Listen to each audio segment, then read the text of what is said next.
Getting the political insiders back together again in the wake of the Roe versus Wade ruling, the overturning of almost 50 years of Supreme Court precedent today by the current U.S. Supreme Court. Republican Jim Merritt, Rima Shahid joining us to talk about the ruling and what happens from here in Indiana.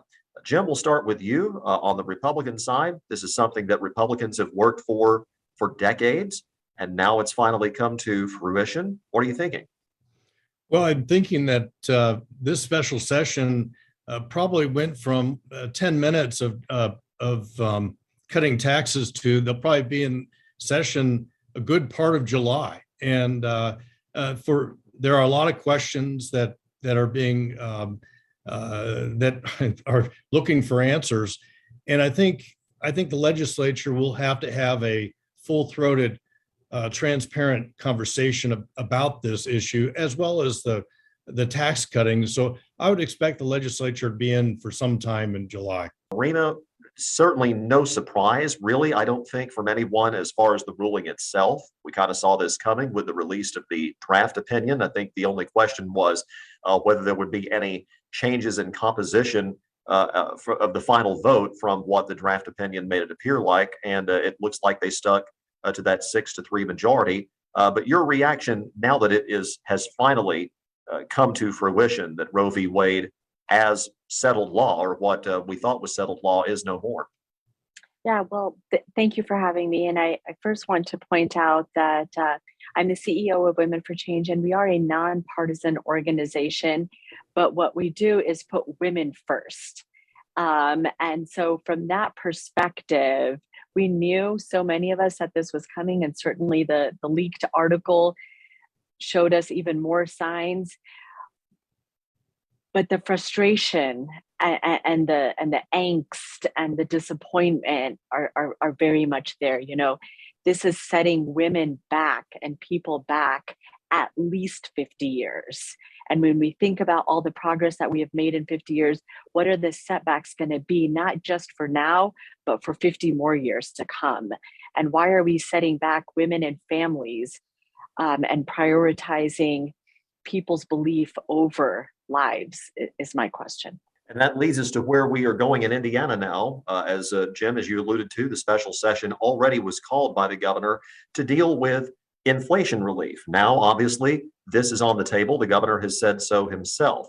I guess the question is, right now, Republicans are in the supermajority. They can do pretty much what they want to do. How far do you think they will go below the 20 weeks, which is the current state law, as to when abortion can legally take place? Well, that's really the big question. And the priority for me as a legislator for 30 years was life. And I think there are a large amount of legislators that feel the same way. And to kind of shove this off into session next year, that boat will float. And so there will be a lot of conversation. Right now, the state of Nebraska is debating, and I think the governor is going to sign a bill that disallows abortion in total.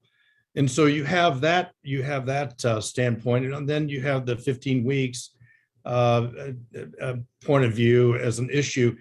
And this is an issue that there are a lot of opinions about.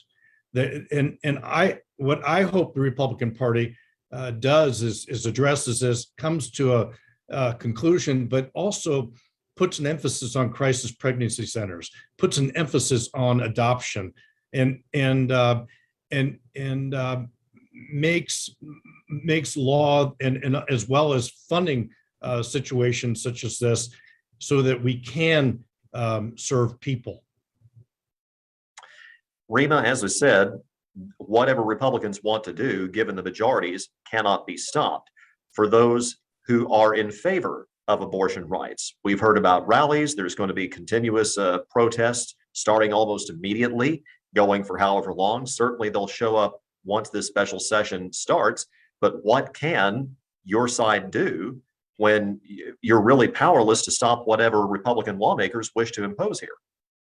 Well, I think that, they are poised and they are ready. They've already alluded to the fact that they're ready to take away rights from women to make decisions about their families and about their own health.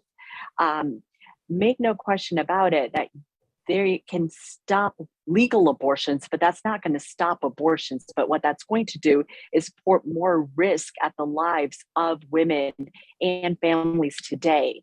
It happened prior to 1973, and it's going to happen, unfortunately, now.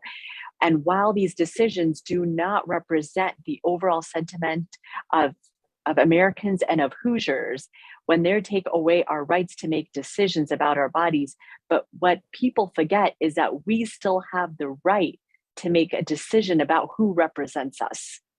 And so if you are feeling as frustrated and upset as I am today, remember that frustration come November. Jim, do Republicans run the risk of going too far during the special session ahead of midterm elections?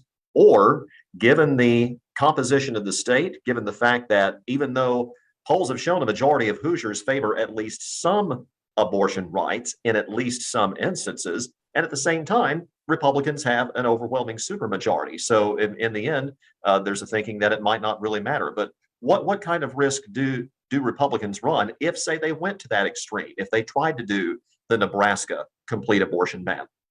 Well, this is a red state. This is a conservative state. And legislators, a large majority of those legislators understand. They go to the grocery, they go to church, they go to the gym. They know their constituents, and their constituents are conservative. And whatever they decide, and if it would be the Nebraska decision, if you will, or something in regards to the life of the mother, or life of the baby, or the incest, those issues that come into play. And that's really that's the detail that has to be fleshed out, because who's going to be making that decision about the life of the mother? It's going to be that physician.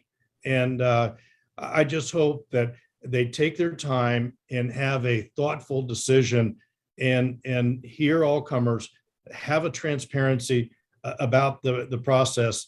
And I think that'll happen. The legislature can go into session for 30 business days or 40 calendar days. And then if they don't get something settled, the governor has an opportunity to recall them. So there is a time clock here. And I certainly hope they take their time and make a very good decision about this very important issue that many Hoosiers are concerned about. And I would just offer to that last year, Women for Change, we commissioned a study by Dr. Christopher Warshaw, and whose study was not welcomed by everyone, but never rebutted. And that showed that Indiana is not a red state. Rather, Indiana is a purple state with a gerrymandered supermajority. And I think that Hoosiers through all 92 counties will remember the decision that will come on and or after July 6th.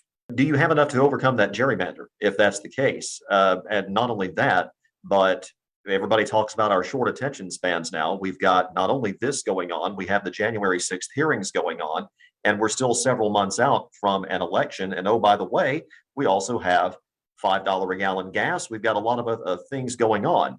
How do you and your side overcome that at the ballot box?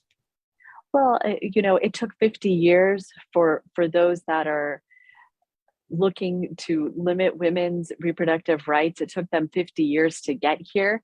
And so it's going to be a long battle. But I think people need to stay eyes wide open and remember that they need to keep fighting back. Our political insiders, Jim Merritt, Rima Shahid, on a very controversial issue that we're going to be talking about a lot for quite some time, naturally. I've been talking about it for 50 years, and it's not going away anytime soon. Jim, Rima, thank you so much. Appreciate your time today.